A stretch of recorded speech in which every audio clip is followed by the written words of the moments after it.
At my graduation, my father announced he was cutting me off. "You're not my real daughter anyway." The room gasped.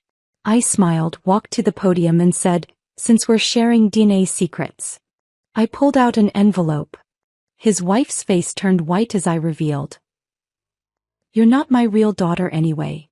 The words hit the graduation ceremony like a bomb. Every conversation stopped. Every phone stopped recording. Even the baby in the third row stopped crying. I stood there on the gymnasium floor, halfway to the stage, my name still echoing from the speakers. Zoe Richardson. That was supposed to be my cue to walk across, shake hands, grab my diploma, and smile for the cameras like every other graduate today. Instead, my adoptive father had just disowned me in front of 400 people. Before we continue with this explosive family drama, I want to thank you for joining me in sharing these powerful stories of standing up for yourself. If you believe everyone deserves respect and the truth should never be hidden, please consider subscribing. It's free and helps us reach more people who need to hear this. Now let's see how this unfolds. "I'm cutting you off, permanently," Ethan continued, his voice carrying across the dead-silent auditorium. He was standing in the fourth row, arms crossed like he was delivering a business presentation. No college fund. No family support. Nothing. The gasp started then. Whispered, "Oh my gods, and did he really just say that?" rippled through the crowd. I could see phones turning toward us, recording everything. Tomorrow this would be all over social media. The girl who got dumped by her dad at graduation. Except they had no idea what was really happening here. Michelle, his wife, was tugging at his sleeve, hissing something I couldn't hear. Her face had gone white as her designer dress. The baby in her arms, his baby according to Ethan, started fussing again like even he could sense the tension. I should have been devastated. Should have run off that gymnasium floor in tears. That's what Ethan expected. That's what everyone expected. That I smiled. Not a sad, broken smile. Not an embarrassed, apologetic smile. A real one. The kind that made my eyes crinkle at the corners. The kind Caitlin used to say lit up my whole face. Because Ethan had just given me the perfect opening. "Well," I said loud enough for the microphone to pick up my voice, "since we're sharing family secrets." I reached into my graduation folder and pulled out a white envelope. The same envelope I'd been carrying around for 3 weeks, waiting for exactly this moment. The same envelope that contained information that would destroy Ethan's perfect little world. The principal tried to wave me toward the diploma table, clearly wanting to move past this awkward interruption. But I wasn't done. Not even close. I walked to the podium instead. "Since Ethan wants to talk about DNA," I said, adjusting the microphone, "let me share something interesting about genetics." The auditorium was so quiet I could hear the air conditioning humming. Every single person was leaning forward in their seats. This was better than any graduation speech they'd expected. Michelle's face wasn't just white anymore. It was gray. She was shaking her head frantically, mouthing "no" over and over. The baby had started crying again, but she didn't seem to notice. "You're absolutely right," I continued, looking directly at Ethan. "I'm not your biological daughter. I've always known that. Caitlin told me when I was 12 and she made sure I understood how much I was wanted and loved." Ethan's confident posture wavered slightly. This wasn't going the way he'd planned. "But here's the thing about DNA secrets," I said, holding up the envelope. "Sometimes the people throwing stones live in the biggest glass houses." I opened the envelope slowly, deliberately. The rustling paper sounded impossibly loud in the silent gymnasium. "Your son, that precious baby boy you've been showing off for the past 6 months, isn't actually your son." The explosion of gasps and whispers was immediate. People were standing up, craning their necks to see better. Phones were recording from every angle. "Michelle has been having an affair with your brother Jason for over a year," I continued, my voice steady despite my racing heart. "The baby she's holding right now? That's your nephew, not your son." Ethan's legs gave out. He collapsed back into his seat like someone had cut his strings. His mouth was opening and closing, but no sound was coming out. Michelle made a choking noise and bolted for the exit, still carrying the baby. She was running, actually running, through the rows of chairs, stumbling over people's feet in her designer heels. "I have the DNA test results right here," I said, waving the papers. "Conclusive proof. 99.9% certainty. Your wife's child is genetically your brother's son." The gymnasium erupted into chaos. People were talking over each other, pointing, standing on chairs to get a better view. My classmates on the stage were frozen, their own graduation forgotten in favor of this unexpected drama. But I wasn't finished. "Oh, and Michelle?" I called out, even though she was almost to the doors. "You might want to be more careful where you leave your hotel receipts. And your jewelry receipts. And your restaurant receipts from all those lunch dates with Jason." She stumbled, nearly dropping the baby, but kept running. The heavy gymnasium doors slammed behind her with a sound like thunder. I turned back to Ethan, who was staring at me like he'd never seen me before. His face had gone from confident to confused to completely shattered in the span of 2 minutes. "You wanted to cut me off?" I said, my voice carrying clearly through the chaos. "You wanted to humiliate me in public? You wanted to make sure everyone knew I wasn't really part of your family?" I walked to the edge of the stage, looking down at him. "Well, congratulations. You just gave me the perfect opportunity to return the favor." The crowd was going wild now. People were recording, taking pictures, already posting on social media. This would be viral within the hour. By tomorrow, everyone in town would know that Ethan Richardson, successful businessman, pillar of the community, had been played by his own wife and brother. I tucked the DNA results back into my folder and walked to the diploma table. The principal, looking completely overwhelmed, handed me my degree with shaking hands. "Congratulations, Miss Richardson," he whispered. "Thank you," I said, posing for the official photo as if nothing had happened. "It's been a memorable day." As I walked off the stage, diploma in hand, I could hear Ethan behind me. He was calling my name, his voice cracked and desperate. "Zoe, wait. Please. We need to talk." But I didn't turn around. I didn't stop walking. I'd spent 18 years waiting for his approval, his acceptance, his love. I'd spent months planning for this exact moment, knowing that sooner or later he'd try to push me out of his life. I just never expected him to make it so easy. The trap he'd set for me, the public humiliation, the calculated cruelty, had backfired spectacularly. He'd wanted to cut me loose quietly, to make me disappear without a fuss. Instead, he'd given me the perfect stage for my revenge. And the best part? Every single word I'd said was true. The DNA test, the affair, the hotel receipts. I had proof of everything. Months of careful investigation, of following Michelle, of collecting evidence. Ethan thought he was so smart, so strategic. He thought he could manipulate me the way he'd manipulated everyone else in his life. He was wrong. As I pushed through the gymnasium doors, I could still hear the chaos behind me. People shouting questions, phones ringing, the principal trying desperately to restore order. But I was done with all of it. Done with Ethan, done with his fake family, done with pretending to be grateful for scraps of affection. I had my diploma, I had my scholarship to Columbia, and I had the satisfaction of knowing that sometimes, the best revenge is simply the truth. The parking lot was almost empty. Everyone was still inside, glued to their seats by the drama. I walked to my beat-up Honda, tossed my graduation cap in the backseat and started the engine. In my rearview mirror, I could see people starting to spill out of the gymnasium, talking excitedly, phones pressed to their ears. I smiled again and drove away. Let them talk. Let the whole town talk. I was finally free. The drive home from graduation took 15 minutes, but my mind traveled back 18 years in those few miles. As I pulled into my apartment complex, the small one-bedroom I'd been renting since turning 18, memories flooded back like water through a broken dam. I was 2 when they brought me home. Too young to remember the actual adoption, but old enough that the house never felt completely mine. Caitlin showed me the photo albums later. Me as a toddler, chubby-cheeked and shy, clinging to her leg while Ethan stood in the background looking like he was posing for a business portrait rather than a family picture. Caitlin was everything a mother should be.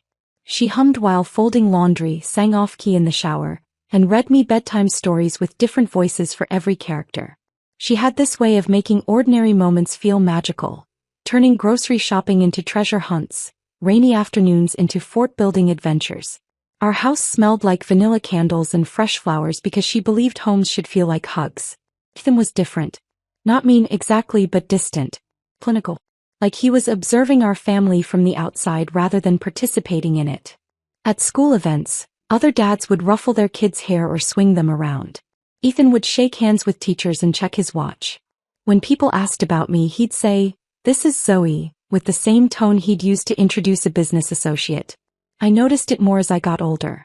How he never called me his daughter.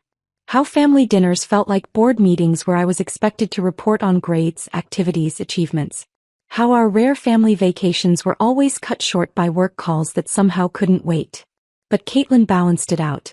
She made up for his emotional absence with double the love, double the attention, double the pride in my accomplishments. She came to every school play, every science fair, every softball game where I mostly sat on the bench. She was my safe harbor in a house that often felt more like a hotel. Then everything changed when I was 14. Caitlin had been sick for months, though she tried to hide it. I'd catch her wincing when she thought no one was looking, or find her napping in the middle of the day when she was usually bustling around the house. The cancer moved fast once it started, and by the time the doctors caught it, there wasn't much they could do.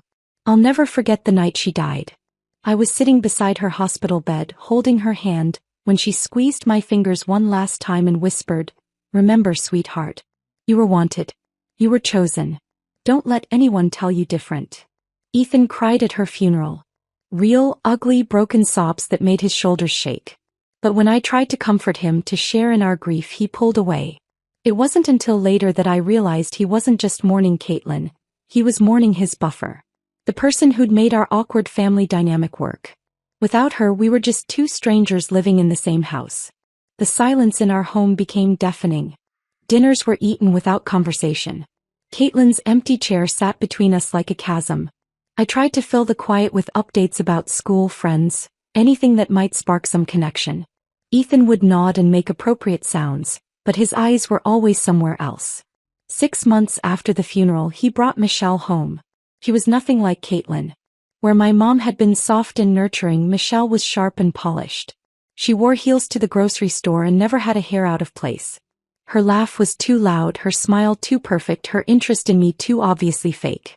"Oh, you must be the daughter," she'd gushed the first time we met, like I was some curious artifact rather than a grieving teenager. "Ethan's told me so much about you." He hadn't, of course. I could tell by the way she fumbled for details about my life, asking generic questions about school and hobbies like she was following a script. They married 8 months later. Small ceremony, just immediate family and a few business associates. I wore the black dress Caitlin had bought me for formal events, and Michelle made passive-aggressive comments about my gothic phase to anyone who'd listen. The house changed after Michelle moved in. Caitlin's vanilla candles were replaced with expensive diffusers that smelled like department stores. Her cozy reading nooks became stark display areas for Michelle's collection of crystal figurines. Even the family photos changed. Our pictures with Caitlin were quietly relocated to less prominent positions, replaced by professional portraits of Ethan and Michelle looking like they belonged in a magazine spread. Then came the pregnancy announcement. I was 16, sitting at the breakfast table with a bowl of cereal, when Michelle placed her hand on her still flat stomach and smiled that perfect smile. "We're going to have a baby," she announced like she was delivering news about the weather. Ethan's face lit up in a way I'd never seen before. Pure joy, genuine excitement, the kind of expression I'd spent years hoping to inspire. He swept Michelle into his arms, spinning her around the kitchen while she laughed and protested that he'd make her dizzy. I sat there, spoon halfway to my mouth, watching this display of happiness that had nothing to do with me. For the first time in my life, I truly understood that I was the outsider in this family. The placeholder. The obligation that had been fulfilled but never embraced. "This is our second chance," Ethan said later that evening, his hand resting protectively on Michelle's stomach. "Our chance to do it right." The implication was clear. I had been practice. A trial run. This baby would be the real thing. That's when I started pulling away. I spent more time at the library, staying until closing time and walking home through quiet neighborhoods where I could think. I got a part-time job at a local bookstore, partly for the money but mostly for the excuse to be somewhere else. School became my sanctuary. Clubs, study groups, volunteer work, anything to avoid going home to watch Ethan and Michelle play house. The baby arrived on a Tuesday in March. A boy, perfect and healthy with dark hair and curious eyes. They named him Marcus and Ethan cried again, happy tears this time. He held his son like he was made of spun glass, whispering promises about all the things they'd do together, all the ways he'd be a good father. I watched from the hospital room doorway, invisible as always, and wondered if he'd ever held me that way when I was small. But it was during those late-night hospital visits that I first noticed something odd. Jason, Ethan's younger brother, seemed to spend an awful lot of time at the hospital. More time than most uncles anyway. He brought flowers, expensive gifts, and always managed to find excuses to hold the baby when Ethan wasn't around. I started paying closer attention after that. Jason owned a successful tech company and had never married, never had kids of his own. He was charming, wealthy, and had always been Michelle's favorite topic of conversation at family dinners. Too favorite, maybe. The pieces started fitting together slowly like a puzzle I didn't want to solve. Late-night phone calls that Michelle would end abruptly when someone entered the room. Shopping trips where she'd come home with bags from stores Jason had mentioned. The way she'd light up when his name came up in conversation, then quickly try to hide her reaction. 3 months after Marcus was born, I was supposed to be asleep when I heard Michelle talking on the phone in the kitchen. It was past midnight and she was whispering, but sound carried in our old house. "I told Jason not to send gifts here anymore," she was saying. "Ethan's getting suspicious about how much attention you're paying to the baby." My blood turned to ice. I crept closer to the kitchen doorway, pressing myself against the wall to listen. "I know you want to be involved," Michelle continued. "But we have to be careful. At least until Marcus is older. Then maybe we can figure out how to tell him the truth about his real father." I didn't sleep that night. Or the next. I lay in bed staring at the ceiling, processing what I'd heard, trying to decide what to do with the information. Part of me wanted to march downstairs and confront them both. Part of me wanted to tell Ethan immediately. But another part of me, the part that had been watching and waiting and collecting slights for years, decided to be patient. To gather more evidence. To build a case that couldn't be denied or explained away. Because somewhere in the back of my mind a plan was already forming. A way to use this information when the time was right. When Ethan finally pushed me too far, when he made his inevitable move to cut me out of his life completely. I just had to wait for the perfect moment.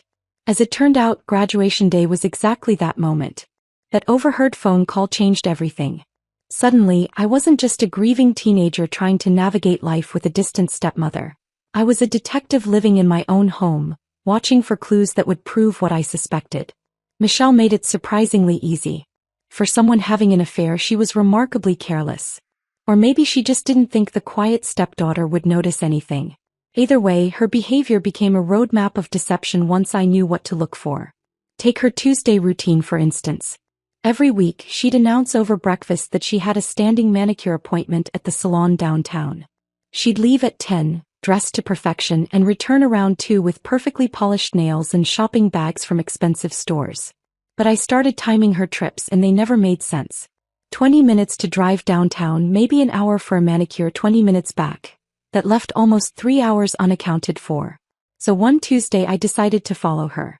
I called in sick to school, waited until she left, then took my beat-up Honda and tracked her route downtown. She didn't go to the salon.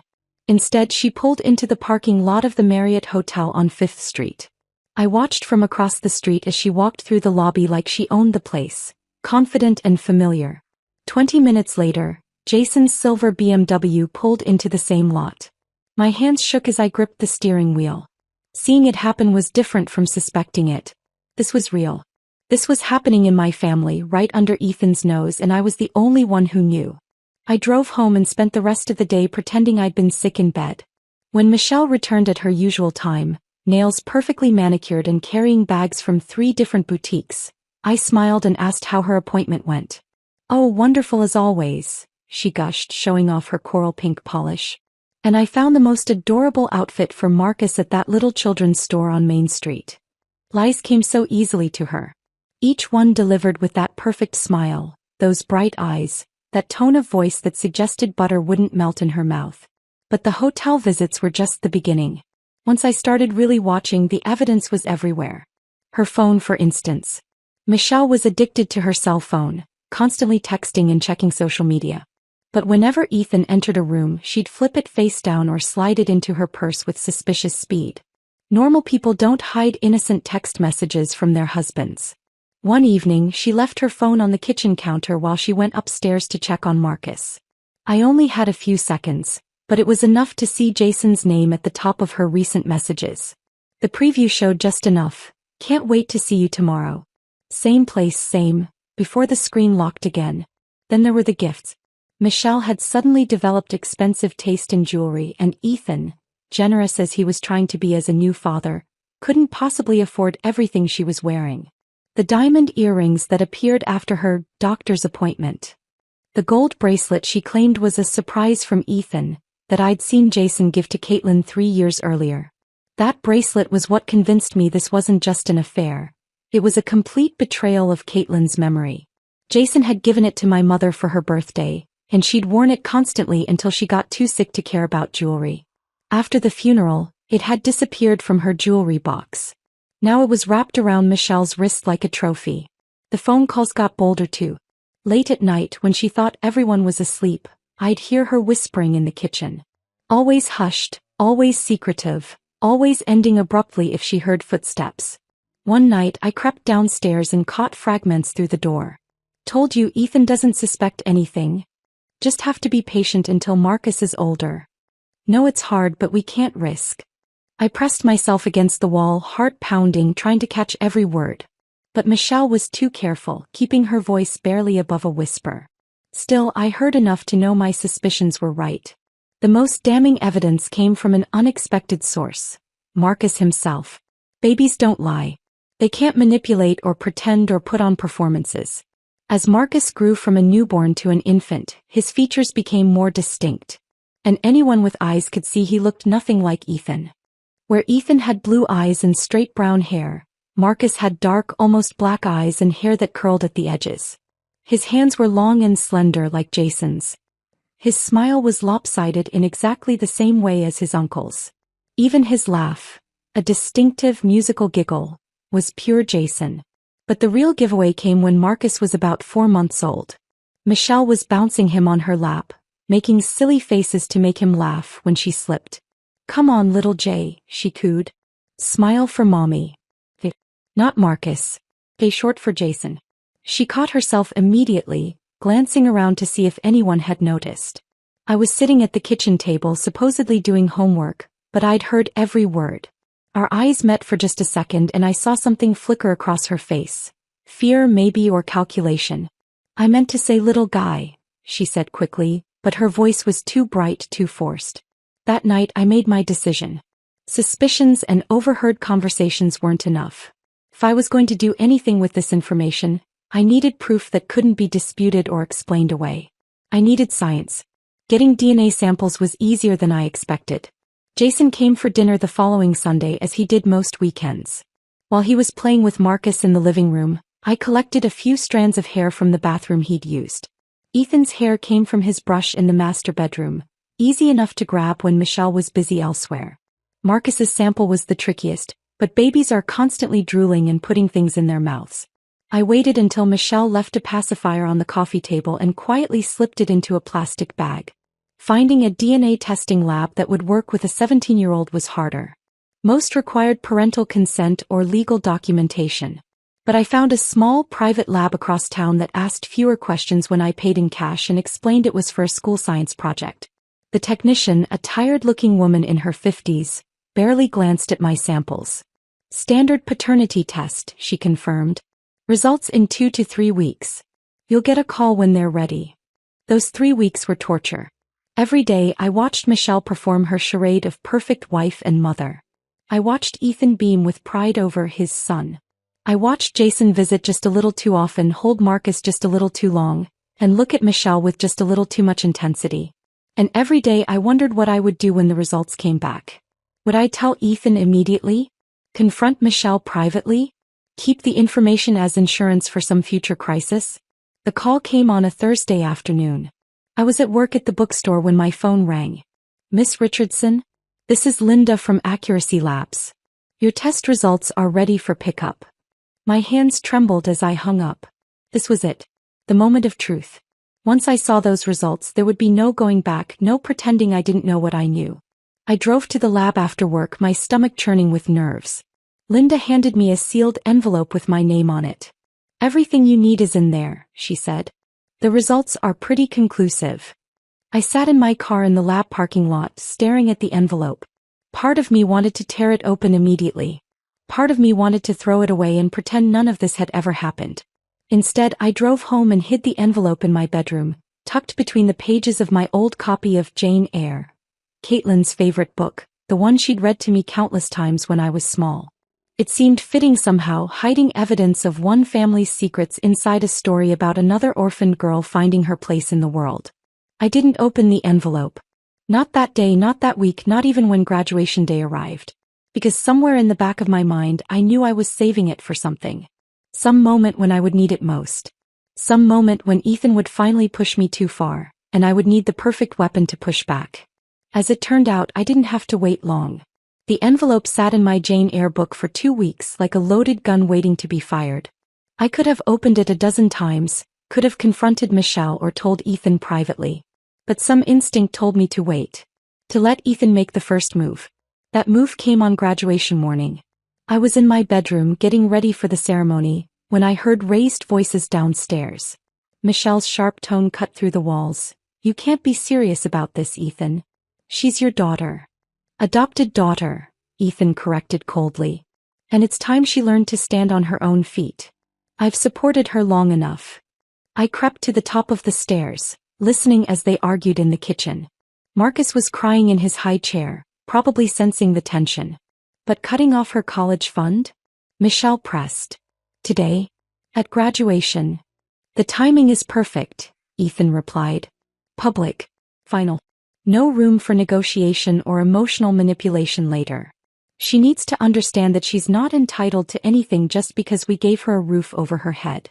My blood turned to ice. He'd been planning this. This wasn't a spontaneous moment of frustration. It was calculated. He wanted to humiliate me in front of everyone, to make sure I'd never have the courage to ask him for anything ever again. I dressed carefully that morning, choosing my best outfit, not for him but for me. If this was going to be my final performance as Ethan Richardson's daughter, I was going to look the part. I slipped the DNA results into my graduation folder, right next to my speech notes that I knew I'd never get to read. The drive to school was tense. Michelle kept glancing back at me in the rearview mirror, her usual bright chatter replaced by nervous silence. Ethan stared straight ahead, his jaw set in that way that meant his mind was made up. Marcus babbled happily in his car seat, the only innocent one among us. In the gymnasium, I watched families claiming their seats, cameras ready, proud faces beaming. The Hendersons had brought balloons. The Patel family had made a banner. Normal families celebrating normal achievements. Ethan chose seats in the 4th row, close enough to be seen, far enough back to make an easy exit. He sat with his arms crossed, checking his phone repeatedly. Michelle bounced Marcus on her lap, her smile bright but brittle. She kept adjusting her sunglasses, though the lighting inside was dim. I found my place with the other graduates, my heart pounding with anticipation rather than nerves. Around me, my classmates whispered excitedly about college plans and summer jobs. Jessica Chin was going to Stanford. Mike Rodriguez had landed an internship at Goldman Sachs. Everyone had futures mapped out, families supporting their dreams. The ceremony began with the principal's opening remarks, followed by the valedictorian's speech about new beginnings and endless possibilities. I barely heard the words. My focus was entirely on Ethan, watching for any sign of what was coming. When they started calling names alphabetically, the atmosphere in the gym became electric.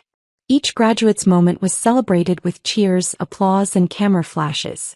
Parents stood up, shouted encouragement, waved frantically. It was beautiful and heartwarming and everything graduation should be. Then came the R's. David Ramirez. Thunderous applause from a family of 8 who'd driven down from Chicago. Rebecca Reynolds. Her grandmother actually whistled through her fingers. Zoe Richardson. I stood up, smoothing my gown, and began the walk toward the stage. The gymnasium settled into that respectful quiet that accompanies each graduate's moment. This was supposed to be my time to shine, my moment of triumph after years of hard work. That's when Ethan stood up. Not to clap. Not to cheer. He rose from his seat like he was about to deliver a business presentation, his voice carrying clearly across the silent auditorium. "You're not my real daughter anyway." The words hit like a physical blow. Every conversation stopped. Every phone that had been recording other graduates swiveled toward our section. Even the principal paused mid-gesture, unsure how to handle this unprecedented interruption. "I'm cutting you off, permanently," Ethan continued, his voice steady and cold. "No college fund. No family support. Nothing. You're 18 now. Time to learn what the real world is like." The gasp started immediately. Shocked whispers rippled through the crowd. I could see parents covering their children's ears, others reaching for their phones to record this unexpected drama. My classmates on stage stood frozen, their own celebration forgotten. Michelle was frantically tugging at Ethan's sleeve, her face pale with horror. "Ethan, please," she hissed. "Not here. Not like this." But he wasn't finished. "She's not entitled to anything from this family. I've done my obligation.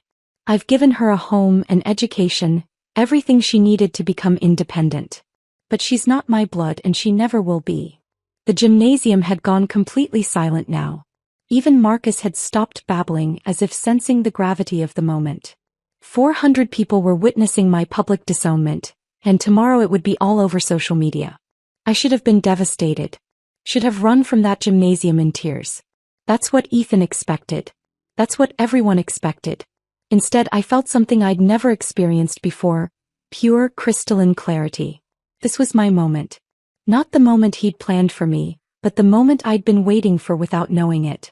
He'd just given me the perfect opening, the perfect stage, the perfect audience for what I was about to do. I walked to the podium instead of the diploma table. The principal tried to redirect me, but I shook my head gently. "I need to say something," I said, my voice carrying through the microphone. The auditorium was so quiet I could hear the air conditioning humming. Every single person was leaning forward, waiting to see how this would unfold. "Since we're sharing family secrets," I began, my voice steady despite my racing heart, "I think it's only fair that everyone knows the whole truth." I reached into my graduation folder and pulled out the envelope. The same envelope that had been waiting patiently in my Jane Eyre book for 2 weeks. The same envelope that contained the ammunition I needed to turn this humiliation into something else entirely. "You're absolutely right, Ethan," I continued, deliberately using his first name instead of calling him Dad. "I'm not your biological daughter. I've always known that. My mother, my real mother, Caitlin, told me the truth when I was old enough to understand it. She made sure I knew how wanted I was, how loved I was." Ethan's confident posture began to waver. This wasn't going according to his script. "But here's something you don't know about DNA and family secrets," I said, opening the envelope with deliberate slowness. "Your son, that precious baby boy you've been showing off for the past 6 months, isn't your biological child either." The explosion of gasps and whispers was immediate. People were standing up, craning their necks to see better. Phones were recording from every angle. "Michelle has been having an affair with your brother Jason for over a year," I announced, my voice carrying clearly through the chaos. "The baby she's holding right now? That's your nephew, not your son." Ethan's face went through a series of transformations. Confusion, disbelief, dawning horror. His legs seemed to give out and he collapsed back into his seat like someone had cut his strings. Michelle made a choking sound and bolted for the exit, still clutching Marcus. She was actually running through the rows of chairs, stumbling over people's feet in her designer heels. "I have the DNA test results right here," I continued, holding up the official papers. 99.9% certainty. Your wife's child shares your DNA, but not in the way you think. Jason is the biological father. The gymnasium erupted into complete chaos. People were talking over each other, pointing, standing on chairs to get a better view. My classmates on stage were frozen, their mouths hanging open. But I wasn't finished. I looked directly at the doors where Michelle had disappeared. "Oh, and Michelle, you might want to be more careful about where you leave your hotel receipts. And your jewelry receipts. And your lunch receipts from all those romantic dates with Jason." The heavy doors had already slammed shut behind her, but I knew she'd heard me. Everyone had heard me. I turned back to Ethan, who was staring at me like he'd never seen me before. His face had gone from confident to shattered in the span of 3 minutes. "You wanted to cut me off?" I said, my voice still carrying through the microphone. "You wanted to humiliate me in public? You wanted to make sure everyone knew I wasn't really part of your family?" I walked to the edge of the stage, looking down at him. "Well, congratulations. You just gave me the perfect opportunity to return the favor." I walked off that stage and straight out of the gymnasium, leaving behind a crowd still buzzing with shock and excitement. The parking lot felt surreal after the chaos inside. Quiet, peaceful, like stepping into a different world. I sat in my Honda for a moment, hands trembling slightly as the adrenaline began to wear off. My phone started buzzing immediately. Text after text, call after call. Classmates, friends, even people I barely knew were reaching out wanting to know if what they'd witnessed was real. I turned the phone off and drove home in silence. By the time I got to my apartment, the story was already spreading beyond the gymnasium walls. Someone had live-streamed the entire confrontation on social media. Within hours, the video had thousands of views, comments, and shares. The headlines started appearing on local news websites. Graduation shocker. Student exposes family's dark secret. And DNA drama at high school ceremony. I watched it all unfold from my laptop, feeling strangely disconnected from the chaos I'd created. The girl in the video, confident, composed, delivering devastating news with surgical precision, barely felt like me. But there I was, watching myself destroy a family in real time. The media attention escalated quickly. Local news stations picked up the story, then regional ones. By Wednesday, I was getting calls from talk show producers and magazine writers. Everyone wanted an interview, wanted to know more about the graduation revenge that had captured the internet's attention.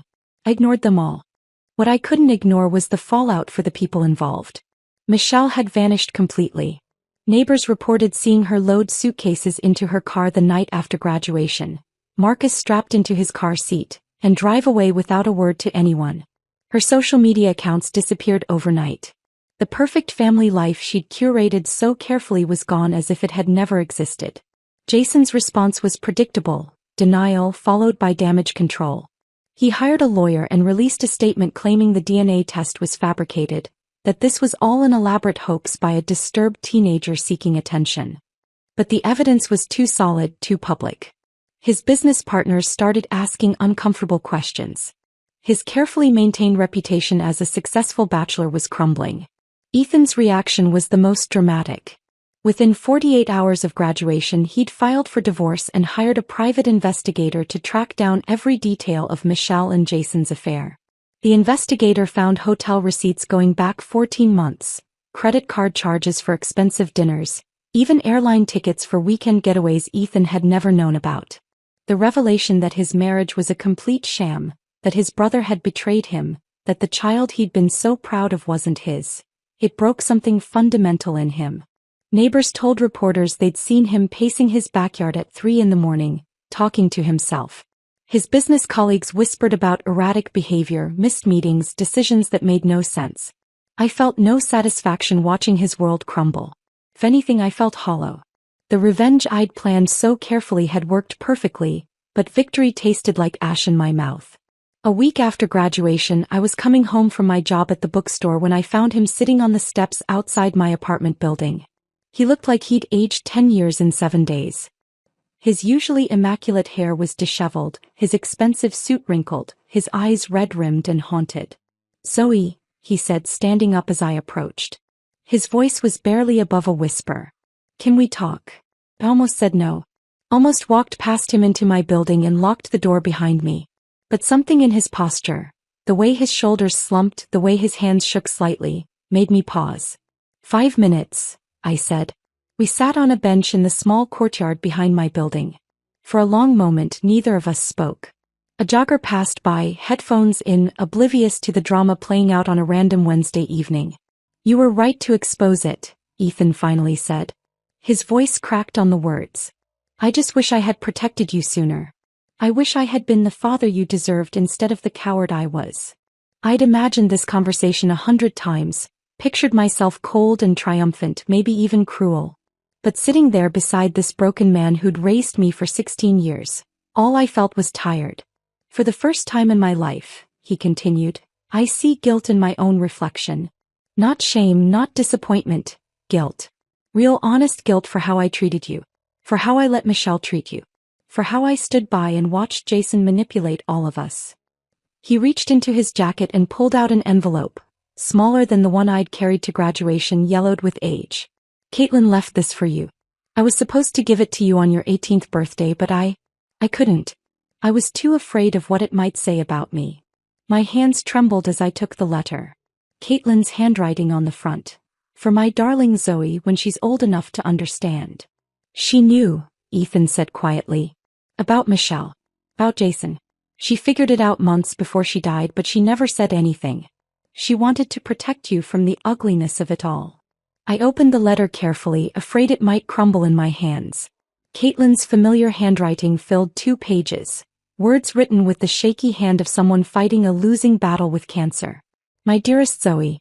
If you're reading this, it means I'm gone and Ethan has finally found the courage to give you what's rightfully yours. I pray it also means you're old enough to understand what I'm about to tell you. I know about Michelle and Jason.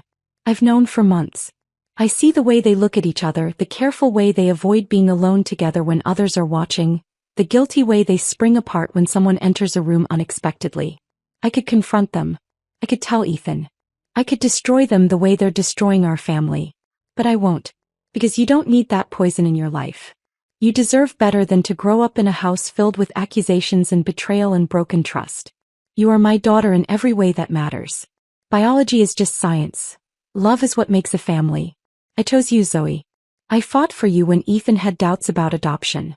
I insisted we bring you home because the moment I saw your picture, I knew you belonged with us. Ethan struggles with showing love. He always has. It doesn't mean he doesn't feel it. It means he's afraid of it. He lost his parents young, and he spent his whole life building walls to protect himself from that kind of pain again. Those walls keep out hurt, but they also keep out joy. Be patient with him. He loves you more than he knows how to show. And when the time comes, and you'll know when it does, help him tear down those walls. You have the strength I never had, the fire I never possessed. Use it to heal, not just to fight. I may not be there to see you graduate, to walk you down the aisle, to hold your children. But I am with you always in every choice you make, every kindness you show, every moment you choose love over fear. You're wanted. You're loved. You are enough. Forever your mother, Caitlin. By the time I finished reading, tears were streaming down my face. Beside me, Ethan was crying too, quiet, broken sobs that came from somewhere deep inside. I failed her, he whispered. I failed both of you.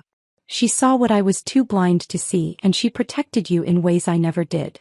I folded the letter carefully, holding it against my chest like a shield. She loved us both, I said finally.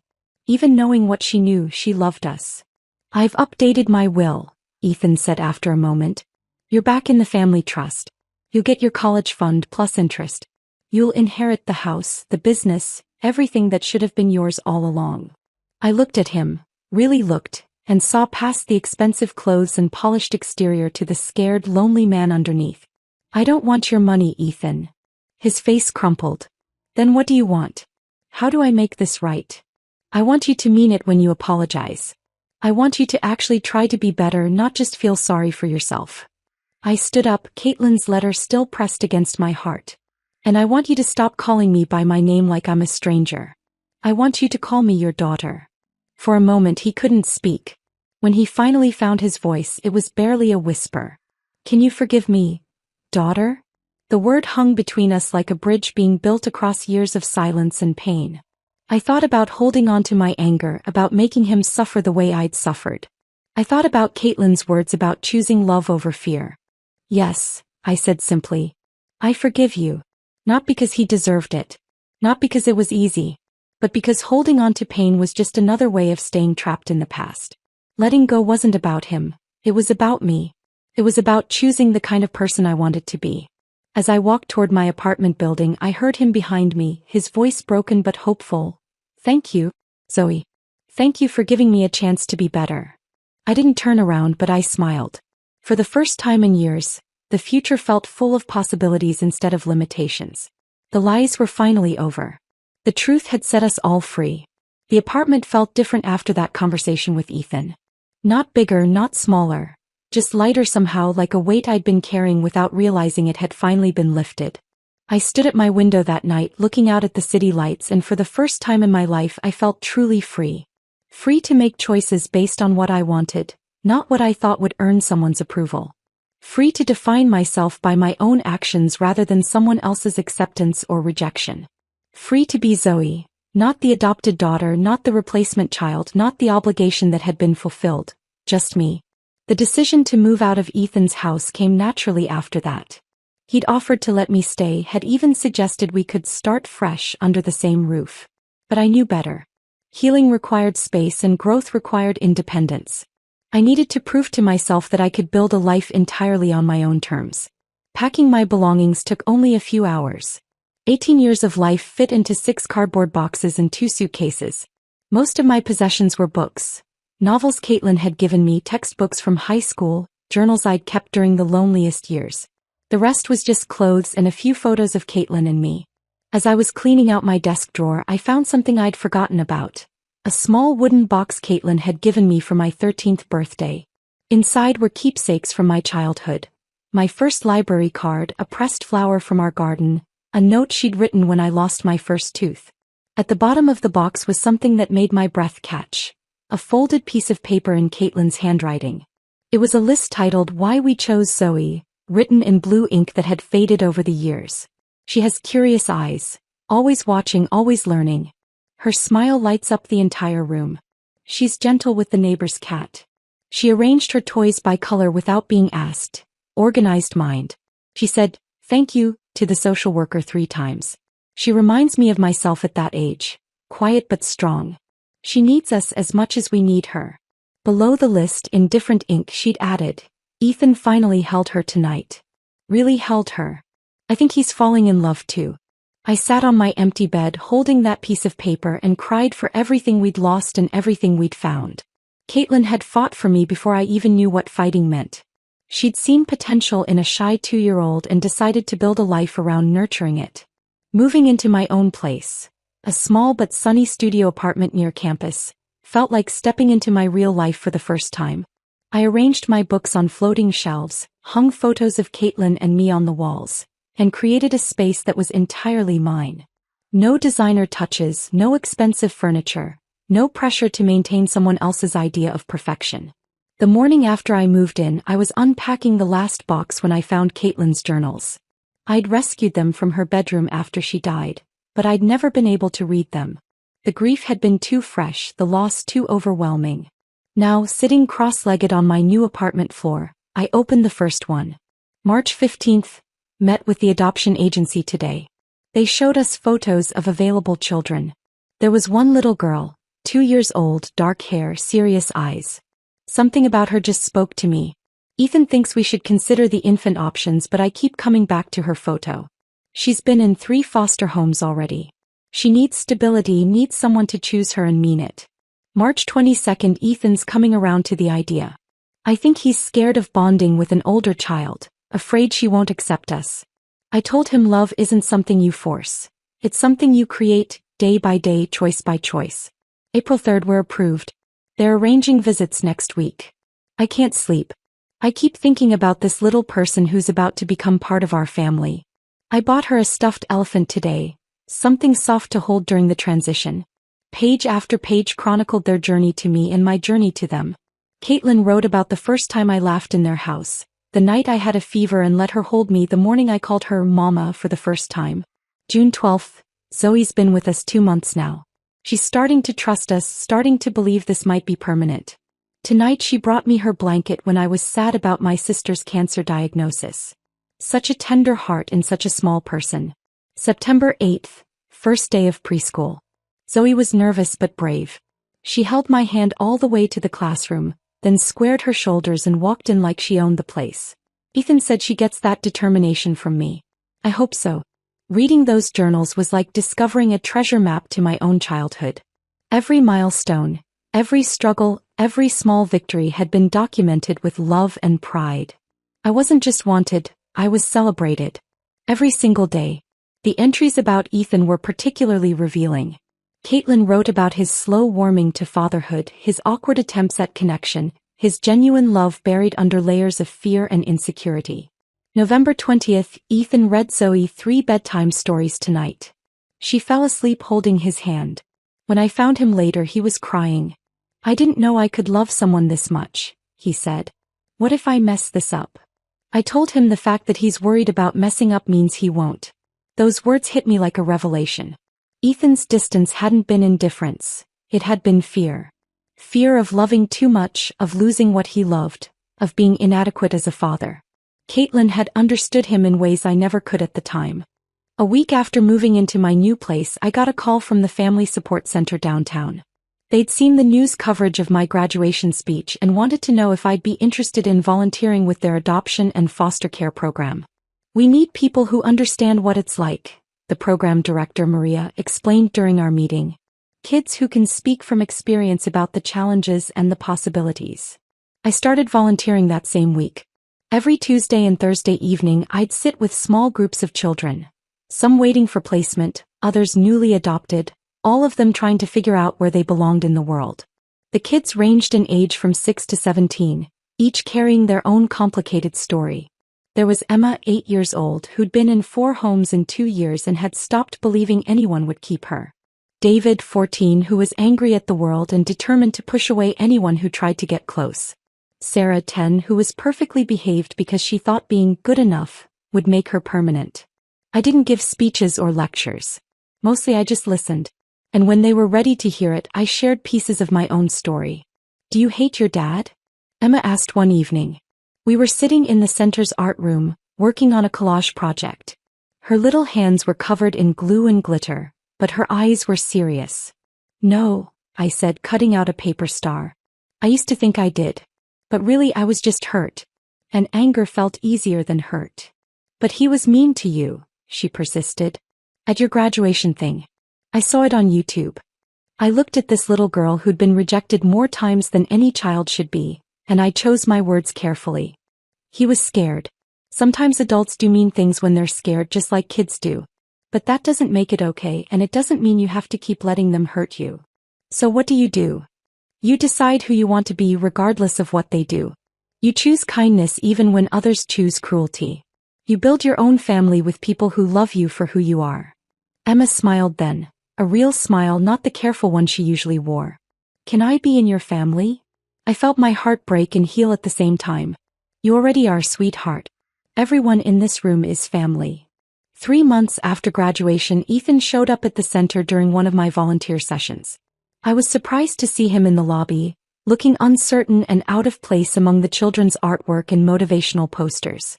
"I hope it's okay that I came," he said when I approached. "I wanted to see what you're doing here."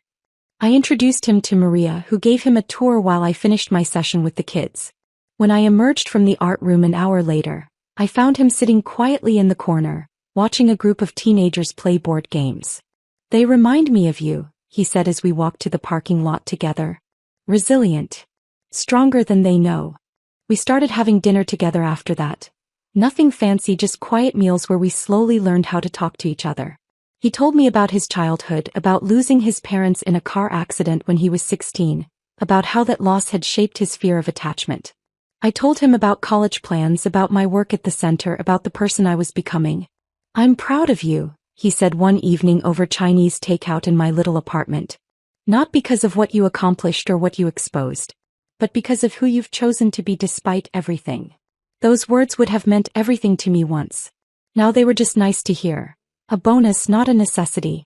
My worth wasn't dependent on his approval anymore. 6 months after graduation, I received an unexpected package with no return address. Inside was a photo album filled with pictures I'd never seen: me as a toddler, laughing in Caitlin's arms. Me at 3, helping plant flowers in the garden. Me at 5, dressed as a princess for Halloween, standing between Caitlin and Ethan like I owned the world.